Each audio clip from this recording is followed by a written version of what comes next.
नमस्कार, मैं हूं राजेश श्रीवास्तव। मैं स्वागत करता हूं आपका अपने चैनल जन्म कुंडली रहस्य पर। आज हम बात करने जा रहे हैं महालक्ष्मी योग की। पहले आपको बता दूं कि ये महालक्ष्मी योग होता क्या है। नाम से तो आप समझ ही गए, महालक्ष्मी, जिसमें लक्ष्मी की अपार कृपा आप पर हो जाती है और आप धन आप पे बरसने लगता है, वो योग कहलाता है महालक्ष्मी योग। ये योग चंद्र और मंगल की युति से बनता है। युति मतलब जब ये दोनों ग्रह एक साथ बैठ जाते हैं किसी घर में तो महालक्ष्मी योग बनाते हैं। और जब महालक्ष्मी योग बनता है तो अपने नाम के अनुरूप ये आपको माला माल करके रख देता है। अब उसमें दो बातें हैं। ये तो भी गोचर में बना है और चंद्रमा किसी राशि में 2.25 दिन से ज्यादा नहीं रहता है, तो 2.5 दिन बाद वो तो निकल जाएगा, तो वो 2.5 दिन केवल लाभ की स्थिति रहेगी। लेकिन जब आपकी ये जन्म कुंडली में बनता है तो ये जीवन पर्यंत के लिए हो जाता है।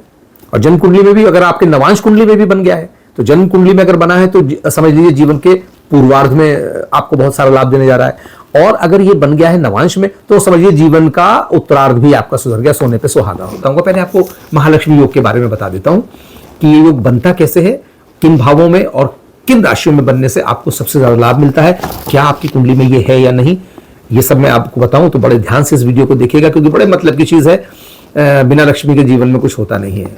महालक्ष्मी की कृपा ना हो तो सब कुछ बेकार है।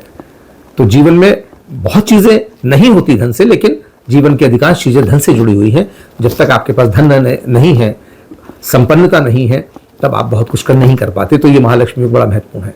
आगे बढ़ने से पहले आपसे निवेदन कर दूं कि आप मेरे इस चैनल को अगर आपने सब्सक्राइब नहीं किया तो सब्सक्राइब कर लीजिए। वीडियो अच्छा लगे तो उसको लाइक कीजिए, कमेंट कीजिए और अपने मित्रों को शेयर जरूर करिए। आइए अब चर्चा करते हैं।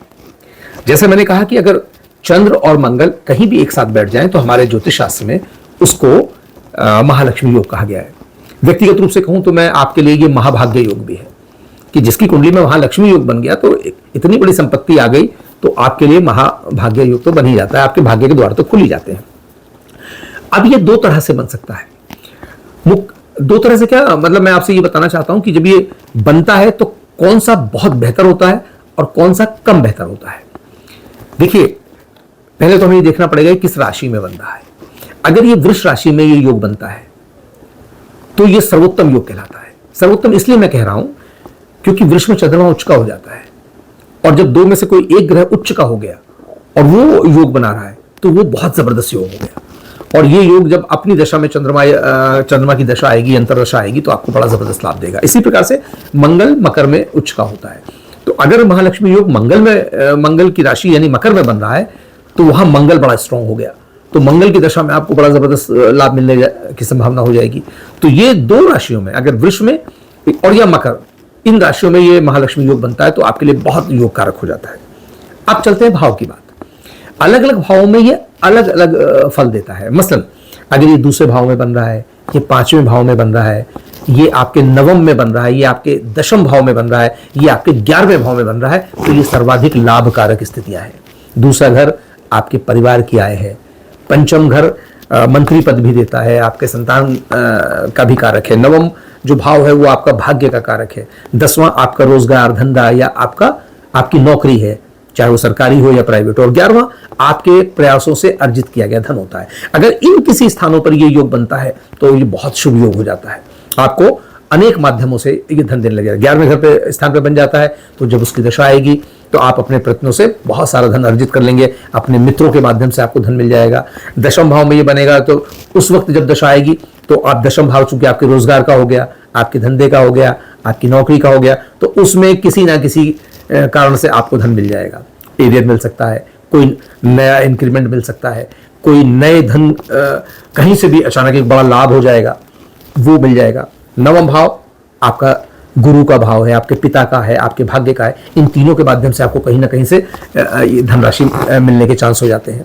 पंचम भाव ये मंत्री पद देता है, तो आप अगर नौकरी में है तो वहां से लाभ मिल सकता है। आपके संतानों को या आपके संतान के माध्यम से आपको लाभ मिल सकता है। द्वितीय स्थान आपका पारिवारिक हो गया, परिवार के माध्यम से आपको कहीं ना कहीं से कुछ मिल जाएगा। तो इस प्रकार से जब ये योग बनेगा तो दो राशियां मैंने बताई, उन राशियों में बनेगा तो सबसे हो जाएगा। और इन स्थानों पर 2, 5, 9, 10 और 11 में बनेगा तो बहुत बढ़िया हो जाएगा। तीसरी बात, कोई भी ग्रह जब उच्च का होता है तो हमारे ज्योतिष शास्त्र में उसके लिए बाकायदा डिग्रियां निर्धारित हैं कि ये इतने अंश पर जाकर इतनी डिग्री पर सर्वश्रेष्ठ स्थिति में होता है। अब 1 से 30 डिग्री में कहीं वो होगा, तो अगर वो जहां वो उच्च होता है वास्तव में सर्वश्रेष्ठ स्थिति में होता है, अगर उसी स्थिति में आपका चंद्रमा और मंगल है तो भी वो योग बड़ा जबरदस्त बनेगा। अगर वो डिग्रियां दूर है तो वो उच्च जरूर होगा, लेकिन उतना फल नहीं देगा जितना उसको देना चाहिए। तो ये जो महालक्ष्मी योग जब बनता है आपकी कुंडली में, तो ये बहुत सारे लाभ देता है। तो अभी 4-5 मुख्य घरों की तो बात मैंने आपको बता दी, लेकिन इससे आप ये मत समझिए कि जो बाकी घर छूट गए वहां से नहीं मिलेगा। अब 6, 8, 12 जिनको सबसे खराब स्थान माना जाता है, मैं तो कहता हूं कि जब इसमें बनेगा तो यहां भी आपको मिलेगा। मान लीजिए आपके 12वें घर में चंद्र मंगल योग बन रहा है, विदेश का घर है साहब, कोई ना कोई ऐसा रास्ता बनेगा जहां विदेश से आपके पास धन आएगा। चाहे आपका मित्र बैठा हो, आपका कोई सोर्स बैठा हो, आपका कोई बिजनेस बैठा हो, पैसा आ जाएगा आपके पास। आपके छठे घर में बन रहा है, छठा घर आपके शत्रुओं का है, आपके ससुराल है, आपके मामा पक्ष है, मामा पक्ष से मिल जाएगा, आपके ससुराल से कहीं अकारण प्रत्याशित धन मिल जाएगा। और तो और आपके शत्रुओं से, आपके विरोधियों से आपको धन मिल सकता है। हो सकता है वो आपका बहुत सारा धन दबाए बैठा हो, किसी कारण वश उसको देना पड़े आपको, किसी कोर्ट कचहरी अदालत में कोई मुकदमा चल रहा है, आपका पैसा फंसा हुआ है, आपके पास आ जाएगा। अष्टम घर है, अष्टम घर गुप्त कहा जाता है, तो अप्रत्याशित रूप से, गुप्त रूप से कोई पैसा आपको मिल सकता है, अचानक सट्टे में लाभ हो सकता है, लॉटरी लग सकती है। पंचम घर भी ये काम कर देता है, तो वहां भी अगर बन रहा है तो वहां भी देगा। वो अलग बात है, उतना नहीं देगा जितना हम अलग अच्छे घरों में बात कर रहे हैं, अच्छी डिग्री पे कर रहे हैं, लेकिन देगा, आपको निश्चित रूप से देगा। चौथे घर में मान लीजिए योग बन रहा है, आपको अपनी मां की तरफ से कुछ मिल सकता है, आपको जमीन बेचने से या वाहन बेचने से, वाहन की खरीद फरोख्त से कुछ बड़ा अप्रत्याशित लाभ हो सकता है। तो इसी प्रकार जब किसी भी भाव में ये बनेगा, तो जिस भी भाव में बनेगा उसी भाव के हिसाब से ये आपको अपना फल तो जरूर देगा ही देगा। और कमाल है, आप देखिए, मैं आपसे जैसे शुरू में ही कह चुका हूं कि अगर आपकी मूल कुंडली में बन रहा है तो जीवन पर्यंत देगा, और जीवन के पूर्वार्ध में खासतौर पे देगा। नवांश में बन रहा है तो आपका उत्तरार्ध भी उतना ही बढ़िया कर देगा, आपके उत्तरार्ध में भी वो संपन्नता जबरदस्त तरीके से बनी रहेगी, और अच्छे घर में बनेगा तो देगा ही देगा। अगर आपकी कुंडली में निश्चित रूप से योग बना हुआ है तो जीवन पर्यंत आपको महालक्ष्मी की कृपा आप पर बरसने वाली है, और बहुत सारी कृपा बरसने वाली है। इसलिए इस वीडियो को देखने के बाद जरूर अपनी राशि चेक करिए और देखिए कि क्या आपकी मूल जन्म कुंडली में चंद्र मंगल महालक्ष्मी योग बना हुआ है। ये आपके एक प्रकार से महाभाग्य योग है। और फिर नवांश कुंडली भी चेक करिए, अगर नवांश में बना है तो सोने पे सुहागा। और फिर मुझे बताइए कमेंट करके कि क्या आपकी कुंडली में बना है, और बना है तो किस घर में बना है, कमेंट करके बताइए। मैं कोशिश करके उसकी बातें और बताऊंगा कि आपको कब और कितना क्या मिल सकता है। आपको ये वीडियो पसंद आया हो तो इसको लाइक कीजिए, शेयर कीजिए, और सब्सक्राइब तो जरूर कर लीजिए अगर आपने ना किया हो। तो आज के अंक में बस इतना ही, फिर कभी चर्चा करेंगे। जय हिंद, वंदे भारत, नमस्कार।